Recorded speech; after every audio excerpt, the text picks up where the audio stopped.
Très heureux d'accueillir encore une fois un gars que j'aime beaucoup, beaucoup. Je m'en cache pas. Jérémy Filosa du 98.5 et de IMC Radio, également un podcast qu'il a lancé il y a 2-3 ans pour parler du CF Montréal ou de l'Impact. Salut Jérémy. Salut! Et notre collaborateur titré le plus grand fan de la référence soccer au Saint-Jean, Benoît Lavoie. Salut Benoît. Salut messieurs, bonjour. Jérémy, d'abord, je vais commencer avec toi. Jérémy, jamais j'aurais. D'abord, le décor, il faut dire que tu es en Floride, là. C'est pas un faux décor, tu as quitté l'asile du Québec. Fait que c'est bien correct. Puis c'est la vraie vie, puis tu fais bien. Jérémy. Écoute. Ouais. C'est incroyable. À chaque fois que je viens ici en Floride, là, c'est la 3e fois que je viens cet hiver. Je me trouve toutes les excuses pour m'en venir. Puis à chaque fois que je me lève le matin, puis je vois le beau soleil, puis la vie qu'on a ici. Comme en 2017, en 2018, comme en 2019. Ouais, pareil à ça. Ben, je me dis, bon sang qu'on est bien ici en Floride. Voilà. Oui. Jérémy, si on parlait de bord du Canada, moi, je suis étonné, je suis surpris, je suis abasourdi du Canada. Moi, j'avais dit, sans Alfonso Davies, j'avais 2 nuls, 1 défaite, puis ce serait bien correct, à peu près. Mais là, c'est 3 victoires. Jamais j'aurais pensé ça. Ben non, moi non plus. Tu sais, moi, j'avais dit au début de la fenêtre, j'ai dit 4 points, ça serait correct.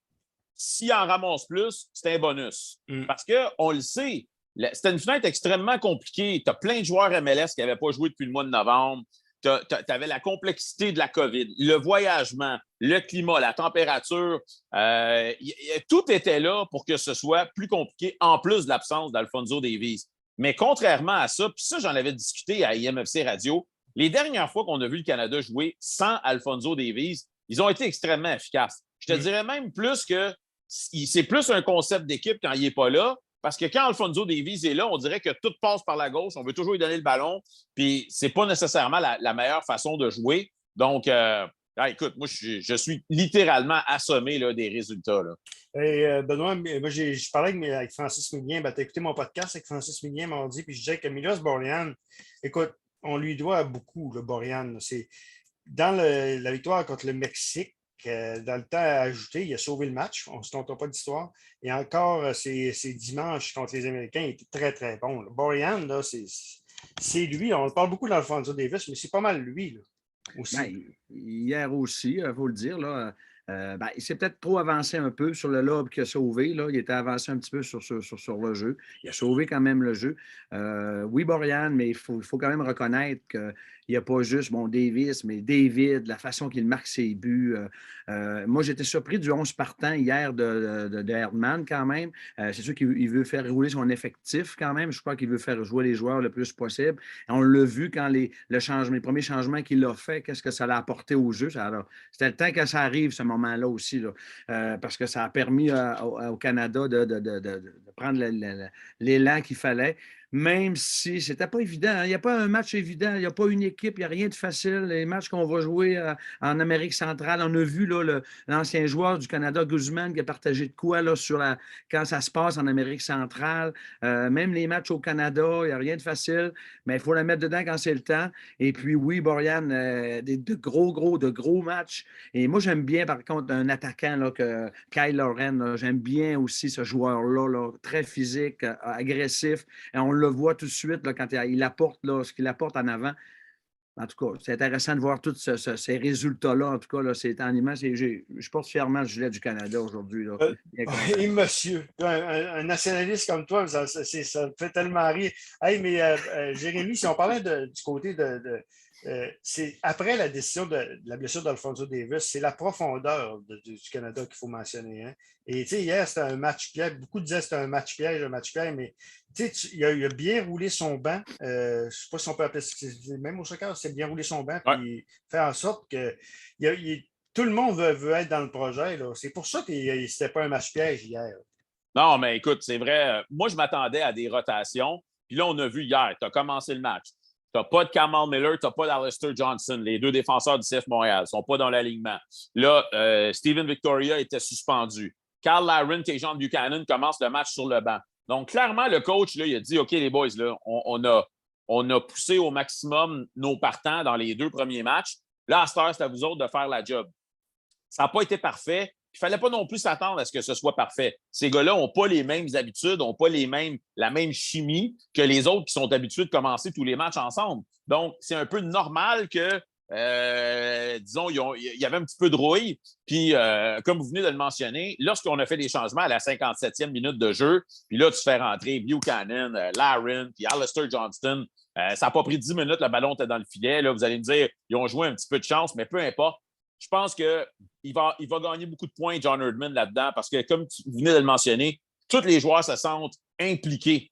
Tu sais, je suis dans l'équipe, peut-être que j'ai un rôle pas aussi important que tous les autres, mais j'ai mon rôle, j'ai ma place. Même Zach Beauregard est rentré dans le match d'hier. Donc, tout le monde va se sentir bien, tout le monde va revenir avec une attitude positive. Puis ça, là, les gars, ça va être gagnant dans les prochains matchs. Ça va être gagnant à la Coupe du Monde d'avoir donné des minutes un petit peu comme ça à tout le monde. Puis surtout, tu sors quand même de là avec une belle victoire de 2-0. Oui, contre le Salvador hier aussi. C'était pas un match facile, Benoît, également. Puis il faut parler aussi du calendrier. Moi, j'en reviens pas du calendrier, Jérémy. Écoute, c'est vraiment excuse-moi l'expression. Là. Ils ont joué, jeudi passé, c'était Honduras. Honduras. Ils reviennent à Hamilton à moins 15. Ils recommencent ils retournent mardi au Salvador. C'est incroyable. Non seulement c'est le voyagement, mais pourquoi pas avoir joué en Amérique centrale dimanche et finir ça à Hamilton ou quelque chose, ou commencer à Hamilton ou finir ça en Amérique centrale? Tu sais, ça fait spécial un peu. Oui, bien, c'est sûr que normalement, dans les qualifications, tu joues un match à la maison, un match à la route. Ouais. Mais je suis d'accord avec vous qu'on aurait pu faire une exception dans ce cas-ci. Vous savez, le Salvador et le Honduras, c'est comme Montréal puis Laval. Là. Tu sais, ils sont tellement proches. Là, tu pars puis tu reviens. C'est exactement ce que Jérémy, tu mentionnais avant qu'on rentre à l'émission. Les CONCACAF, là, comment tu as dit ça, là, le terme? Là, c'est la CONCACAF. Non, mais le thème, Jérémy, que tu utilisais... C'est un peu ça qu'on retrouve un peu, même dans le calendrier. Même le fait d'avoir arrivé la VAR soudainement. On est rendu au 7e, 8e match. La VAR, OK, on arrive avec la VAR soudainement. Puis hier, je vous rappelle un fait de jeu. Écoute, c'est 0-0 encore, avant qu'il y ait un but chanceux. Là. Il était quasiment un penalty. C'était un penalty. C'était un penalty. Excuse, mais si on va dans le jeu normal, c'est une faute. Hein? C'est une faute. Absolument. On arrive dans la zone de réparation. C'est un penalty, ça. Moi, je faisais du texto en même temps. On s'ostinait, la personne à qui je parlais. Non, Benoît, c'est pas un penalty. Mais je te le dis que c'est une faute. Puis on n'est pas trop revenu sans VAR. On était chanceux. C'est vrai. Là. C'est vrai. C'est un bon point. En tout cas, mais tout qu'un but bizarre, mais quand même, on ne peut pas dire on ne le prendra pas. Là. Mais c'est fou. Oui, ce que j'ai bien aimé, c'est le jeu de David en fin de match, la course. Il regarde en arrière de lui. Il la met dedans. Tu sais, ça va vite tout ça. Là. Tu sais, le défenseur qui court après lui, il prend le temps de regarder. Y a-tu où je suis, comment je me positionne, tout ça. Tac, il la met dedans. Je pense que tout le monde est d'accord pour dire qu'Alfonso Davies, c'est le meilleur joueur de la CONCACAF. Plusieurs estiment aussi que Jonathan David est probablement le deuxième meilleur joueur dans toute la CONCACAF. Okay. Puis tu as mentionné tout à l'heure Kyle Larin. On pourrait discuter ici et on pourrait peut-être même arriver à la conclusion que les 3 meilleurs joueurs de la CONCACAF jouent pour le Canada. Puis attention, les gars, parce que cet été, là, vous allez voir des joueurs comme Jonathan David et Kyle Larin qui vont sûrement être vendus pour aller jouer avec des équipes encore plus fortes en Europe. Non, les gars, le niveau, là, il monte. C'est malade. Là. Regardez, là, le Canada, là, la projection, c'est que la semaine prochaine, quand les classements FIFA vont sortir, ils vont être 33e. Je veux dire, il y a un an, ils étaient proches du 100e rang. Là, c'est 33e. C'est fou, là. Moi, j'aimerais que tu parles de l'impact de John Herdman. On va parler avec Benoît. Herdman, écoute, c'est tout un homme, là. Partir du programme féminin au programme masculin, c'est tout qu'un step qu'il a fait, là. Justement, ce midi, j'en parlais avec un copain, un chum, puis quand il a pris la barque pour le côté féminin, je me souviens qu'il a dit c'est au Qatar qu'on va. C'est pas 2026, là. Tu sais, ça fait quoi, 3-4 ans qu'il a pris le programme masculin, là? Après les Olympiques, après sa médaille de bronze, je crois, au Brésil, c'est ça, en tout cas, je me suis 2018, en tout cas. C'est au Qatar que je vais être là. Puis la mission va être accomplie, je crois. Puis même rendu au Qatar, attention à l'équipe canadienne, j'ai hâte de voir le tirage au sort.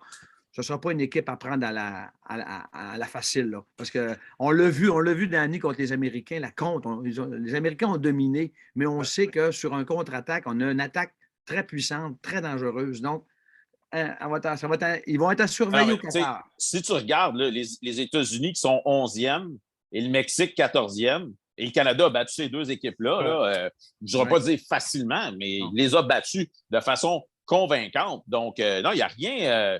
Il n'y a rien qui nous porte à croire là, que le Canada, ça va jouer les touristes du côté du Qatar. Non. Pour parler de John Herdman, c'est un excellent motivateur. Je voudrais aussi souligner l'apport de Mauro Biello parce que je pense que le gars, le cerveau dans le coaching staff, c'est Mauro Biello.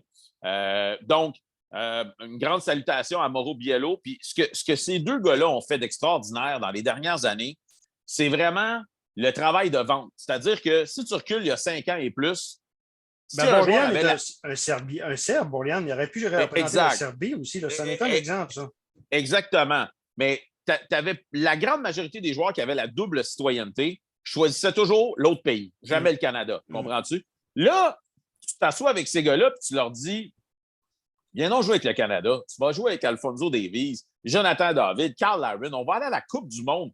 Là, le jeune, il dit oh, ouais, c'est le fun, ça, là. Fait que la job qu'ils ont fait de convaincre surtout des plus jeunes talents de venir jouer avec le Canada, ça, c'est de l'or en bord. Puis à cette heure, ça va se vendre tout seul. Ils n'auront même pas besoin de les convaincre. Justement, Jérémy, ça va être quoi l'impact sur le développement du soccer au Canada et au Québec? Massif. Parce que là, ça fait des années qu'on dit comment se fait-il qu'on a le membership les plus grands? C'est ça, on l'a entendu, ça là, qu'on n'est pas capable d'avoir des joueurs et de transformer ça. L'impact va être majeur. Hein? Majeur. Je vais donner un exemple. Moi, mon fils, c'est un amateur de soccer. Avec ses amis à l'école, il parle souvent de soccer, mais il parle de quoi? Il parle des championnats européens, il parle de la Ligue des champions de l'UEFA. Mais là, à ta minute, ils peuvent parler d'équipe Canada dans la même phrase que ces championnats-là. Parce que tu as Jonathan David, qui est potentiellement le meilleur marqueur en France, à Lille, qui joue contre le PSG, Messi, Neymar et compagnie.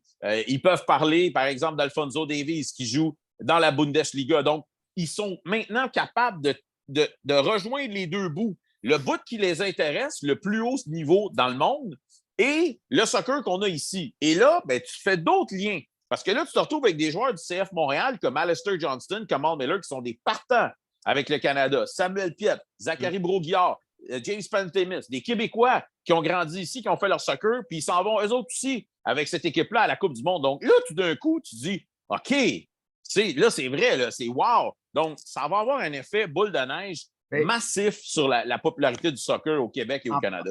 En parlant de ça, Jérémy, Danny, moi, je suis dans le conseil d'administration de mon ARS ici régional. On a déjà eu un membership de 5300, 5400 joueurs. Ça a diminué. Bon, le COVID, on n'en parlera pas. Mais avant le COVID, ça avait commencé à diminuer un peu. Et là, parce qu'on parle des gars, mais écoute, il y a le volet féminin qui est très présent là, avec l'équipe féminine. Donc, c'est sûr, ça va donner un boom. Et j'ai hâte de voir au niveau des clubs de la région, juste ici régionalement parlant, je pense que ça va donner un bon boost, là, comme Jérémy l'a mentionné. Étant donné que la Coupe du Monde est en novembre, peut-être pas cette année, là, mais l'an prochain, c'est sûr. Mais comme de gars, juste tantôt, je vous parlais du chandail Canada. Tu sais, je veux dire, moi, je suis Québécois, tu l'as dit, nationaliste. J'ai parlé à Olivier Brett, un message, j'ai dit ça va me faire drôle, un gars du Lac-Saint-Jean, que je vais porter mon gilet du Canada parce que je ne l'ai jamais mis, je n'ai jamais voulu le porter. Puis je vends des chandails un peu. Danny, tu es au courant un petit peu, tu sais. J'ai des kiosques de chandail à Alma. J'étais allé à Montréal cet été. Il y a un club qui m'a invité à aller vendre des kiosques, des chandails de soccer. Et mettons que c'est la place pour en vendre, pour les petits bouts et tout ça. Et là, gars, pour aujourd'hui, pour l'occasion, j'ai dit, bon, le chandail du Canadien, tu sais, je suis enseignant dans les écoles en éducation physique et je vais porter le chandail à l'école du Canada alors que je n'ai jamais voulu rien savoir. Tu sais, ça fait drôle. J'ai commandé 3 chandails du Canada pour mon fils, le blanc, le rouge et le noir. Et écoute, depuis l'été passé, il les porte en rotation. On ne manque pas un match, on regarde les matchs ensemble. C'est vraiment, vraiment le fun de pouvoir vivre ça. Puis les gars, ce n'est que le début. Ce n'est que le début. Tu sais, j'ai écouté Olivier Renard, justement, en entrevue avec Olivier Brett. Dans l'équipe du CF Montréal, bon, c'est sûr que là, tu as Maxime Crépeau là-dedans. David Choinière est dans le taxi squad. Ça s'en vient, David Choinière. Il monte. C'est un gars qui va peut-être faire partie de l'équipe. Sébastien Breza, un autre Québécois qui va probablement faire partie de l'équipe nationale éventuellement. Donc, les Québécois, ils vont en avoir de plus en plus dans cette équipe-là. Donc, non, guys, c'est juste le début. C'est juste le début. Hey, là, je vais arriver avec un sujet que vous allez être d'accord les deux. Jérémy, je t'ai écouté dans les Jérémy. D'ailleurs, un podcast qui est le mardi et le vendredi. Je vous invite à écouter avec Jérémy Rainville. Puis tu as déploré le fait que le match de Hamilton, puis que Montréal n'est même pas proche. On ne parle même pas de Montréal dans la discussion, puis tu as déploré ça. C'est une honte. Et regarde, je pense que vous allez être tous les deux en accord et pas à peu près. Là. Non, mais écoute, la réalité, c'est que la volonté politique et aussi de la communauté d'affaires au Québec, c'est disgracieux. Ça fait vraiment honte. Comme dit toujours mon ami Tony Marinaro ici à la radio, on a 3 stades, mais on n'a pas de stade. À chaque fois qu'on veut faire un événement, il y a toujours un problème. Le fait que le gouvernement québécois ait craché sur la Coupe du monde 2026, ça fait en sorte que, honnêtement, entre vous et moi, Soccer Canada n'a pas vraiment le goût de venir jouer des matchs ici. Et normal. Je les comprends. Ah oui. On a un stade olympique avec une surface qui n'est pas adéquate. Ça prend une éternité. Ils disent qu'ils vont changer la toile, la surface. On ne sait pas quand. C'est vraiment honteux. On crache sur le sport professionnel. On n'en veut pas. Après ça, on voit la parade passer et on se dit comment ça se fait qu'on n'est pas là? Ben oui, mais c'est ça. Il faut être santé. Il ne faut pas tailler notre système de santé. Des questions comme ça, Danny, Jérémy, parce que on dit stade olympique, mais admettons que le Canada est encore en lice, même si le stade n'est pas rénové, il n'est pas refresh, il n'y a pas de refresh pour le stade. On a vu les conditions à Edmonton, les conditions à Hamilton. À Edmonton, c'est quelque chose de terrain quand même. Là. Le stade olympique aurait pu recevoir dans l'état qui était là. Oui ou non? Admettons, un match contre, je ne sais pas, je pose la question contre le Mexique. On a vu le stade à Edmonton. Je sais, mais... Ouais. Mais la surface de jeu ici, là, les joueurs, là, ils la détestent. Encore une fois, on a vu des joueurs du CF Montréal la semaine passée se blesser sur cette surface-là. C'est toujours la même affaire, année après année. C'est le même problème qu'on a depuis que l'impact existe. On n'est pas capable d'avancer, on n'est pas capable de faire des pas en avant. Ça n'a pas de bon sens. L'impact, c'est pas là, non plus, là, quand même. Là. Ça, c'est un autre débat. Là. Mais Jérémy, là, je vais parler un peu de baseball, mais je vais arriver avec. Tu sais, il y a quelques semaines, quand le projet de tomber, là. Moi, j'ai dit à Frédéric Day, c'est un de mes chums, Frédéric Day, j'ai dit, Frédéric, c'est pas normal que Montréal, qui est une ville majeure en Amérique du Nord, n'a pas de stade moderne. Et là, oublie le sport. Là. Il y a une de mes amies qui est allée au Gillette Stadium à un show de musique, un groupe, il y avait 80 000 personnes. Tu veux faire ça ici au Québec? Tu n'es pas capable. Non, mais tu sais, on vit sur une autre planète. Ouais. On a un stade qui a été bâti dans les années 70, mais on pense que c'est encore la 7e merveille du monde. La réalité, c'est que tous les stades en Amérique du Nord qui ont été bâtis à cette époque-là ont soit été démolis ou ils ont été grandement rénovés. Pensez au BC Place à Vancouver qui a été bâti dans les années 80, 10 ans après le nôtre. Puis ils ont mis 500 millions, 600 millions pour le mettre au goût du jour. Puis là, ils ont un beau stade flambant neuf, ultra moderne. Mais à un moment donné, les gars, je veux dire, si ton toit, il coule, et crime, tu ne peux pas attendre 10 ans pour le réparer. Il faut que tu le répares, là, sinon. Je veux dire, le fait de dire, les arguments, là, on va avoir 3 matchs, ça coûte cher, les événements. Mais M. Millien, on l'a mentionné avec toi, Danny, qu'il y a du deal à faire avec la FIFA. Il y a un deal à faire. Quand ils ont reçu la Coupe du Monde dans les années antérieures, on a eu la Coupe du Monde U20, la Coupe féminine, on a déjà eu la FIFA. Il y a eu du deal qui se sont faits. M. Millien était dans les organisations de ça à ce moment-là. Ça aurait été la même chose. Puis moi, on aurait pu espérer en tant que Québécois avoir un match avec un beau stade rénové, un match amical Canada-France. Imagine-toi ça à Montréal, même si ce n'est pas dans un match officiel. On aurait pu avoir un match comme ça aussi. En tout cas. C'est sûr. Mais je sais que les gens du Parc olympique, pour les avoir rencontrés, ils ont des projets, ils ont des idées, ils veulent amener des événements ici. Le problème, c'est que ce n'est pas dans leurs mains. Puis tant que le toit n'est pas remplacé, ils ont les mains attachées. Puis il n'y a personne qui est capable de savoir quand est-ce que ce fameux toit-là va être remplacé. Puis pendant ce temps-là, la parade à part, nous autres, on n'est jamais dedans. C'est franchement vraiment honteux. Jérémy, dernier point, parce que je vais te laisser, tu t'en vas au 98.5, puis moi, je l'ai dit, c'est ma politique, je ne veux pas trop des podcasts trop longs. Je veux que tu me parles de ta visite au bureau de la CONCACAF. Tu es en Floride, là, on voit tout le décor en arrière. C'est-tu bien gros, d'abord? C'est-tu gros? Ben, écoute, ils sont au centre-ville de Miami maintenant. C'est au 13e étage. Ouais. Je te dirais qu'il y a, je ne sais pas, à peu près 10 000 pieds carrés, là, mais c'est ultra, ultra, ultra moderne. Tu sais, les employés à qui j'ai parlé hier m'ont tous dit on est tellement bien, c'est maintenant moderne, on se sent bien. Puis surtout, ils ont le sentiment que Victor Montagliani, qui est un Canadien, qui était en fait le président de Soccer Canada avant, maintenant il est rendu président de la CONCACAF, a vraiment cette volonté-là de faire évoluer le soccer nord-américain. Puis moi, je suis d'accord avec lui parce que pour moi, la CONCACAF, là, elle a énormément de potentiel. Juste avec le Canada, les États-Unis et le Mexique, tu as des énormes contrats de télévision qui peuvent se signer. Tu as du potentiel là, tu as de la clientèle qui a de l'argent. Tu pourrais, si tu fais bien les choses, devenir une des 2 ou 3 plus fortes fédérations de soccer au monde. La UEFA va toujours rester la première. Peut-être que l'Amérique du Sud demeurera toujours la 2e, je ne le sais pas.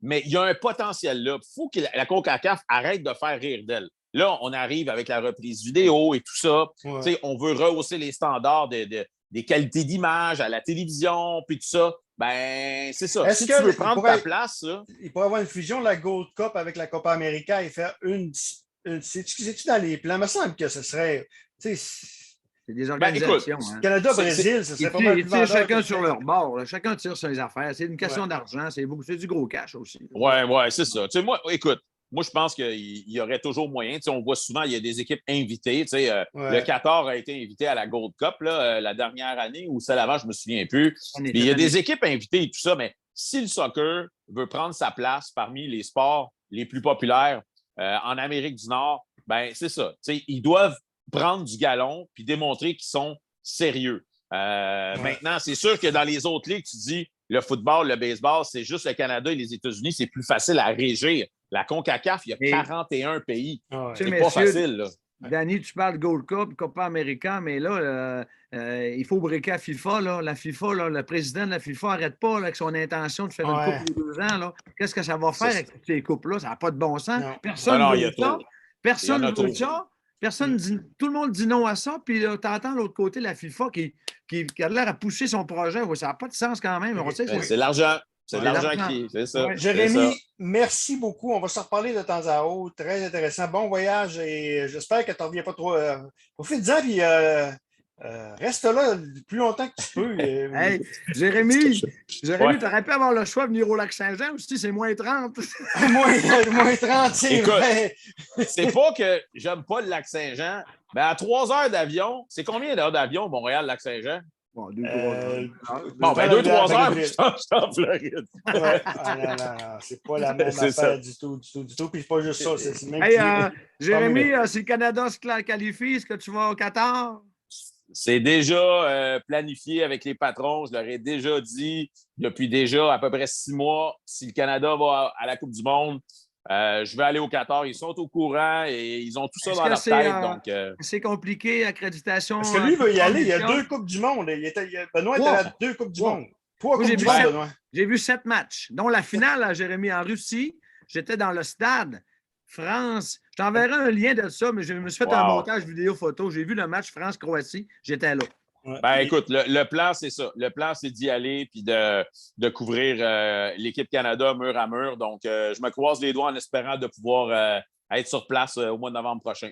Donc, on invite les gens, on invite les gens à l'écouter 98.5, IMC Radio également. Ça coûte IMFC Radio. IMFC Radio. 3 piastres par mois, je pense, Benoît, Jérémy. On est rendu à 6,50. En fait, ça dépend si tu payes en US ou en canadien. Mais je pense que c'est 3-4 piastres US. Là, ça a-tu remonté un peu? Parce que moi, l'Impact, j'ai aucun intérêt pour l'Impact. Je te le dis tout de suite. Là. Pas parce que j'aime pas MLS, c'est parce que pour les raisons que tu sais. Oui. Mais on a perdu beaucoup de supporters au cours des 2-3 dernières années. La pandémie, mais aussi des décisions vraiment pas populaires de la part de l'organisation. Mais présentement, c'est quand même positif, surtout avec le fait qu'il y ait autant de joueurs avec l'équipe nationale canadienne. Des gens prennent goût, puis c'est ça, en espérant que... Avant de terminer, Jérémy, hier, Kyoto, aux États-Unis, Minnesota, problème, débarqué à demi parce qu'il y a eu était gelé, c'est ça? Hypothermie, j'ai entendu. C'est ça, la Fédération hondurienne a tweeté qu'il était sorti du match pour raison d'hypothermie, mais Kyoto a tweeté hier soir ou ce matin que tout allait très bien. Puis d'ailleurs, il est déjà rendu ici en Floride. Il va rejoindre l'équipe probablement demain. Je ne pense pas qu'il va jouer le match de demain soir, mais il est là. Donc, toute l'équipe revient. Il y aura un match demain soir contre Miami. Je serai présent d'ailleurs. Les gens vont pouvoir me suivre soit du côté du 98.5 ou du côté de IMFC Radio. Je serai sur place pour faire un compte-rendu de ce match-là. Donc, Jérémy du 98.5, IMC Radio également. Il y a un podcast qui est débuté depuis la semaine passée qui s'appelle Les Jérémy avec Jérémy Inville. Vous pouvez l'écouter le mardi et le vendredi. Moi, vous pouvez le télécharger en tout le temps, marche bien. Donc, voilà. Merci beaucoup, Jérémy. Bonne fin de voyage en Floride. Salut. Merci. Jérémy Filosa du 98.5 et Benoît Lavoie d'EspaceSoccer.com.